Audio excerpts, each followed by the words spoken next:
এখন চলে আসবো কি প্রসেসে তোমাদের ওই সিলেকশনটা হবে, ঠিক আছে।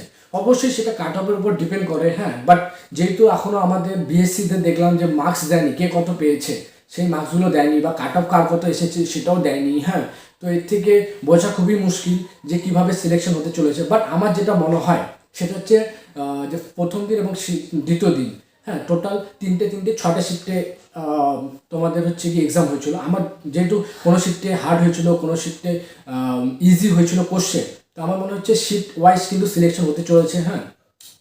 ধরো 51,000 জন এক্সাম দিয়েছে, 51কে 6 দিয়ে ডিভাইডেড করলে মিনিমাম 8 থেকে 8,500 মতো হয় 5 শিফটে। তো এইভাবে ওই 5 শিফটে যেটা বেরিয়েছে, আর হচ্ছে যতটা সিলেকশন হবে, যতগুলো রয়েছে, যেমন হচ্ছে 5,000 5,500 সামথিং ভ্যাকেন্সি ছেড়েছে, সেখানে মাইনে ডিভাইডেড করে যে শিফট ভার্সেস কতগুলো নেওয়া হবে, হ্যাঁ, এই হিসেবে কিন্তু সিলেকশন হতে চলেছে। আমার যত মনে হচ্ছে শিফট ভার্সেসই সিলেকশন হবে, নাহলে কিন্তু ঝামেলা টামলা হতে পারে আর কি, হ্যাঁ। যদি শিফট ভার্সেসের যদি সিলেকশন না হয়, তো সবাই ভাবে যে না ওরটাতে ইজি কোশ্চেন ছিল, আমারটাতে হার্ড ছিল, সবাই এরকম ভেবেই কিন্তু নিজের মন খারাপ হবে।